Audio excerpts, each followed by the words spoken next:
आइए आज सीखते हैं अंग्रेजी का एक नया अक्षर हिंदी ध्वनि व हिंदी शब्दों के साथ। अंग्रेजी वर्णमाला के अक्षरों को समझने की इस सीरीज में पढ़े लिखे होने या नहीं होने का कोई फर्क नहीं पड़ता। अक्षर ही किसी भी भाषा का आधार होते हैं। जैसा कि हम जानते हैं कि अक्षरों से ही भाषा बाल रूप में जन्म लेकर शब्दों और उसके बाद वाक्य के रूप में अपना जीवन आगे बढ़ाती है। किसी भी कारण से यदि आरंभ ही अक्षरों के अत्यधिक ही त्रुटिपूर्ण ज्ञान से हो तब भाषा को बाल रूप में ही पोलियो हो जाता। आइए आगे बढ़ते हैं, सीखते और समझते हैं आज के अक्षर को, क्यों इसे ऐसे पढ़।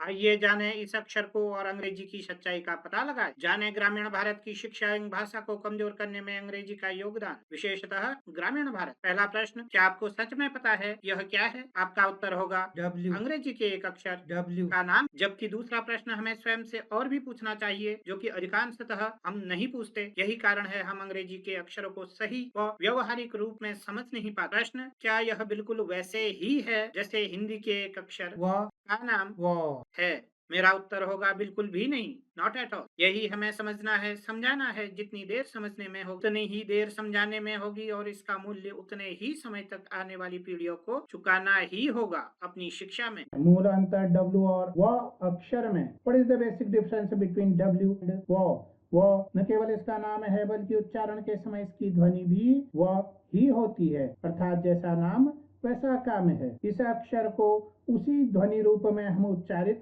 कर सकते हैं, थोड़ा बहुत अंतर के साथ में। वो आशा करता हूँ कि आप आरंभ से ही ए से लेकर एच तक के एपिसोड्स देख चुके होंगे, क्योंकि उन एपिसोड्स में विस्तार में स्वर व्यंजन अक्षरों में चर्चा की गई है और अंग्रेजी और हिंदी के स्वर व्यंजन अक्षरों की कई बातों को अब हम गहराई से समझ चुके हैं। यदि फॉर्मूला या सूत्र के रूप में हम देखें, अक्षर equal to consonant plus vowel और अक्षर इक्वल टू व्यंजन धन स्वर होता है। स्वर की विशेषता होती है कि स्वर वर्णमाला का एक वर्ण भी है और अक्षर भी है, क्योंकि उच्चारण में ये स्वतंत्र होते हैं, जबकि व्यंजन अक्षर तब तक नहीं है जब तक उनके साथ एक स्वर नहीं आ जाता है। अभी आप लोग सोच रहे होंगे कहीं पिछला वाला एपिसोड तो रिपीट नहीं हो गया, क्योंकि यहाँ भी वह लिखा है और इसे हम समझ चुके हैं पिछले एपिसोड में। इसलिए हम सीधे बढ़ते हैं W की तरफ। W केवल इसका नाम है, जबकि उच्चारण के समय इसकी ध्वनि व होती है, अर्थात नाम और काम दोनों में ही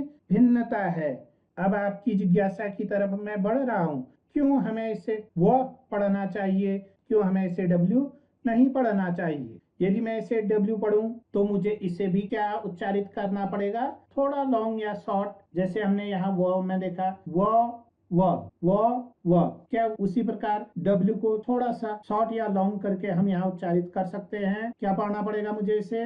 W ऑल, W एटर, क्या मैं ऐसा पढ़ता हूँ? नहीं पढ़ता। क्यों नहीं पढ़ता? क्योंकि मूल रूप में W नाम का जो अक्षर है उसकी ध्वनि व होती है, व नहीं होती। व कब बनता है हमें पता है, जब व्यंजन व के साथ स्वर अ आ जाता है तब हमें एक अक्षर व प्राप्त होता है। यदि हम व्यंजन व के साथ से स्वर अ को हटा दें, यहाँ बच गया व। उसी प्रकार यहाँ से भी हम अ को हटा दें, अब हमें ध्वनि मिली व। कई बार हम बच्चों को क्यू, यू और W अक्षर में कंफ्यूज कर देते हैं। वह नहीं है, मूल रूप में इस ध्वनि हमेशा रहेगी वो। कैसे रहेगी वो? जैसे वस्त्र, विमान, वह, वॉल, वाटर, वॉल, वाटर, वस्त्र। हिंदी व अंग्रेजी दोनों ओर हमें ध्वनि मिलती है व। हमें इन्हें पढ़ना भी कैसे है?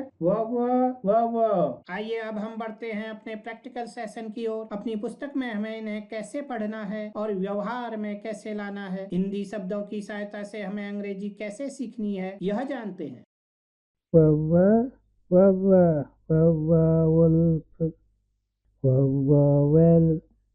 well, water, wall, watch, wallet,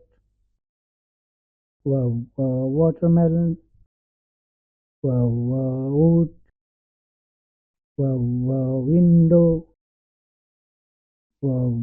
welcome, wet, winter। हमें ध्वनि मिलती है साउंड मिलता है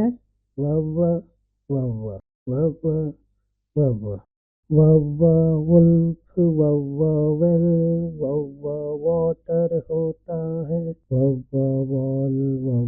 वॉच वॉलेट होता है वाटरमेलन विंडो होती है वेलकम वेट विंटर होता है। हमें ध्वनि मिलती है